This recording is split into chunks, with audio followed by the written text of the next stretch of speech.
Welcome to social post. నేను Nihal.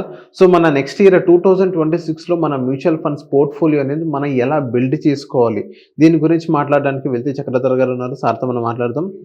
Hello sir, welcome to social post. Thanks అండి. Sir, ఇప్పుడు మనం 2026లో కనుక మనం చూసుకున్నట్లయితే సో మన మ్యూచువల్ ఫండ్స్ ఏదైతే పోర్ట్ఫోలియోని మనం ఎలా బిల్డ్ చేసుకోవాలి, ఈ 2025లో ఎవరికి సరిగ్గా తెలియక వాళ్ళ మ్యూచువల్ ఫండ్ అనేది కొంచెం నెగిటివ్లో ఉన్న పరిస్థితి మనం చూసాం.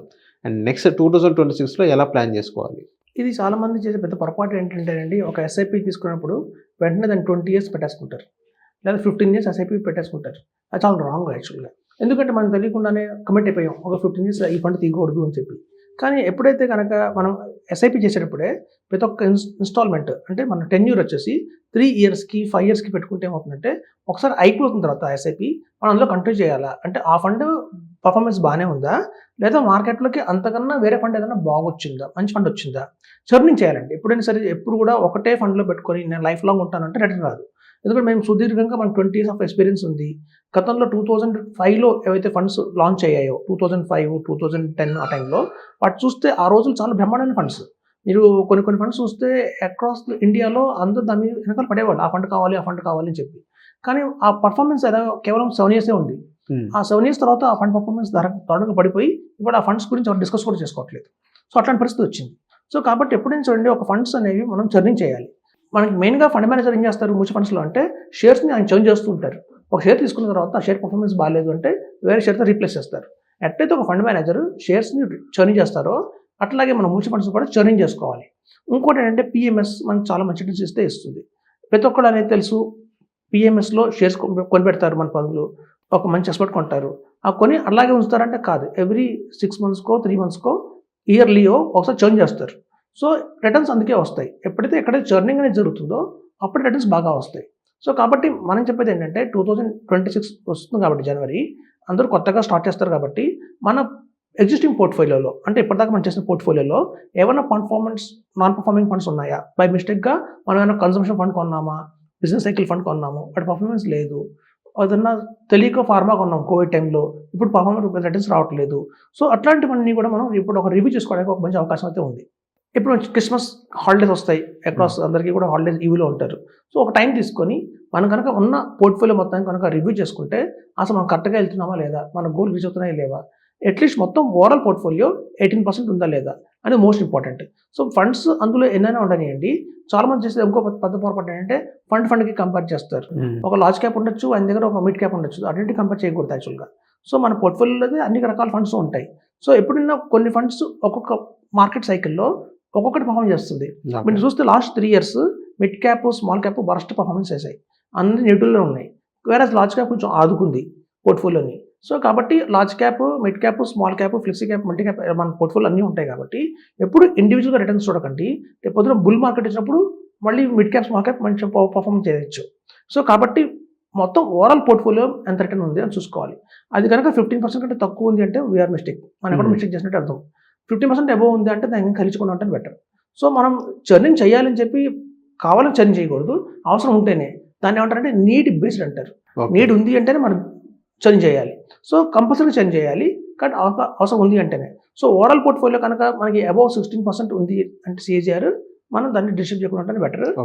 కొత్తగా ఏదైనా ఫండ్స్ వస్తే మార్కెట్లో యాడ్ చేసుకోవచ్చు 1 or 2. బట్ ఉన్న ఫండ్స్లో కనుక లీస్ట్ పర్ఫార్మెన్స్ ఏవైతే ఉన్నాయో లాస్ట్ 6 years నుంచి కానివ్వండి, 1 year నుంచి కానివ్వండి, చాలా పట్టించుకోరు. ఇన్వెస్ట్మెంట్ చేసామా 10,000 రూపీస్ ఎన్ఎఫ్ వచ్చింది, ఇన్వెస్టర్స్ వదిలేస్తారు, వాళ్ళ పరిస్థితి ఏంటో పట్టించుకోరు. సో కాబట్టి అలాంటివి ఏమన్నా తప్పులు చేస్తుంటే కనుక సరిదిద్దుకునే టైం అయితే ఇది న్యూ ఇయర్.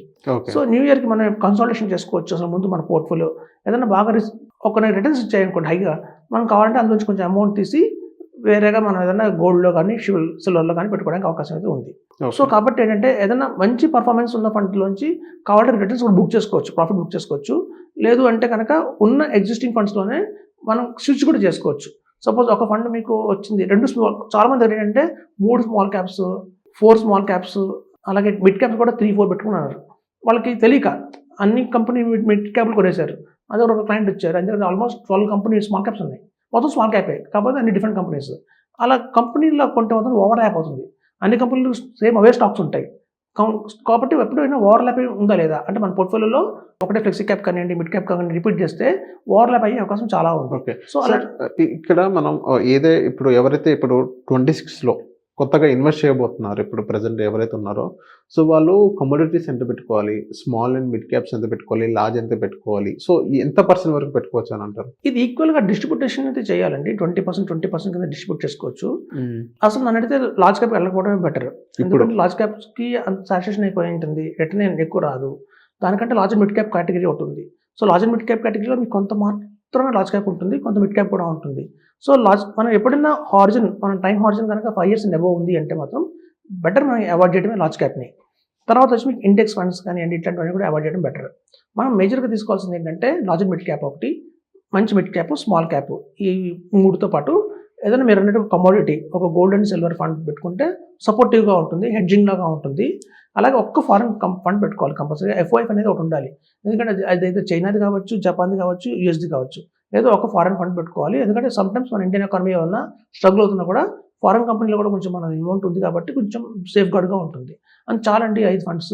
ఓవర్లాపింగ్ చేసుకోకూడదు. అన్నెసరీగా మనం 20, 30, 40 పెట్టుకుంటూ వెళ్తే చాలామంది కొంతమంది నాకు ఒక క్లయింట్ వచ్చారు, ఆయన 25,000 రూపీస్ SIP చేస్తారు. 25,000 రూపీస్ SIP అంటే జనరల్ ఏం ఎక్స్పెక్ట్ చేస్తారంటే 5 ఫండ్స్ వచ్చేమో 5,000 అనుకున్నాను. అలా కాదు, 500 రూపీస్ చొప్పున SIPలు 25 ఫండ్స్ ఉన్నాయి ఆయన దగ్గర. సో 25 ఫండ్స్ అనేది చాలా ఓవర్ అయిపోతుందండి. Too much. వాళ్ళు 100 రూపాయలకి చేసుకోండి SIP అన్నారంటే దాని అర్థం 100 రూపాయలు SIP చేయమని కాదు, 100 రూపీస్ SIP చేయమని కాదు. ఎవరికైతే ఒక టీ స్టాల్ అతను ఉన్నారు, న్యూస్ పేపర్ బాయ్ ఉన్నాడు, వాళ్ళకి ఆ కెపాసిటీ ఆఫ్ 100 రూపీసే ఉంటుంది. వాళ్ళకు కూడా అవకాశం ఇద్దాము అని చెప్పి 100 రూపీస్ పెట్టింది మినిమం టికెట్ సైజ్. అలా అని చెప్పి మీద డబ్బులు ఉన్నాయి కానీ 100 రూపీస్ మినిమం కదని చెప్పి మనం 100 రూపీస్ SIPతో మనం అన్ని ఫండ్స్ తీసుకోకూడదు. సో కాబట్టి ఏంటంటే మినిమంగా ఉండాలండి. ఎప్పుడైనా 5 ఫండ్స్ ఇస్ సఫిషియంట్, ఆర్ ఇంకొక 6 or 7 అంతే. మించి కనుక పోర్ట్ఫోలియో ఎక్స్ట్రా ఉన్నాయంటే అన్నసరిగా ఓవర్లాపింగ్ ఎక్కువ అయిపోతుంది, రిటర్న్ తగ్గిపోతుంది. ఓకే సార్, ఇప్పుడు నార్మల్గా ఇప్పుడు ఎవరైతే ఆల్రెడీ ఇన్వెస్ట్ చేసి రెడీగా ఉన్నారో ఈ ఇయర్ అనేది అంత రిటర్న్స్ అయితే వాళ్ళు రాలేదు, సో వాళ్ళు ఏదైనా మిస్టేక్స్ అవ్వచ్చు, what ever it may be. So ఇప్పుడు వాళ్ళు ఎలా బిల్డ్ చేసుకోవాలంటారు? నెక్స్ట్ ఇయర్ రివ్యూకి ఎలా బిల్డ్ చేసుకోవాలని అంటారు? యాక్చువల్గా మేము ఎప్పుడైతే నెగిటివ్లో ఉన్న వాటిని మేము కలిగించమండి. ఎప్పుడైతే మనం పెట్టాం 10,000 రూపీస్, అది కొంచెం నెగిటివ్ అయింది, 9,000 or 8,000 అయింది అంటే వాటిని బుక్ చేయొద్దని చెప్తాం. ఇప్పుడు ఏంటంటే లాస్ వచ్చింది కానివ్వండి, ఇది పర్మనెంట్ లాస్ కాదు, మనకి పేపర్లో కనిపిస్తుంది లాస్ అని చెప్పి. ఎప్పుడైతే మీరు దాన్ని ఎగ్జిక్యూట్ చేశారా, యాక్షన్లో చేశారా, అది పర్మనెంట్ లాస్ అయిపోతుంది. సో కాబట్టి ఏంటంటే ఆల్రెడీ మీరు లాస్లో ఉంటే మాత్రం దాన్ని తీయకండి. నెక్స్ట్ ఇయర్ అట్లీస్ట్ పాజిటివ్లోకి వచ్చినప్పుడు మీరు మంచి ఫండ్కి మూవ్ అవ్వమని చెప్తాం. ఎందుకంటే మనకి ఏంటంటే లాస్ట్లో ఎప్పుడైతే పెట్టామో 100 rupees or 1,000 rupees or 10,000 rupees or 1 lakh what ever amount అంత పెట్టినా కూడా లాస్ట్లో తీసాము అంటే మనం కన్ఫర్మ్గా లాస్ బుక్ చేసినట్టే. మనం కొంతమంది అనుకుంటారు ఇక్కడ లాస్ వచ్చినా పర్వాలేదు, వేరే ఫండ్లో పెడితే అది నాకు పాజిటివ్ చేస్తుంది అని, అది గ్యారెంటీ లేదు. తీరా ఆ ఫండ్ కూడా మనకి నాన్ పర్ఫార్మింగ్ అయింది అనుకోండి, మళ్ళీ లాస్ వస్తుంది. సో కాబట్టి ఏంటంటే ఎప్పుడైనా సరే లాస్లోంచి బయటకు వచ్చిన తర్వాతే మీరు యాక్షన్ తీసుకోమని చెప్తాం. ఓకే. సో బై మిస్టేక్గా జరిగింది అన్నా కూడా మనం అట్లీస్ట్ కొంచెం ఓపిక పెడితే అట్లీస్ట్ పెట్టిన రిటర్న్ అన్నా వస్తుంది మనకి. ఓకే. అప్పుడు మనం వేరే ఫండ్స్కి మూవ్ అవ్వడానికి అవకాశం అయితే ఉంది. Okay. So thank you sir మా సోషల్ పోస్ట్ వచ్చినందుకు. థ్యాంక్స్ అండి.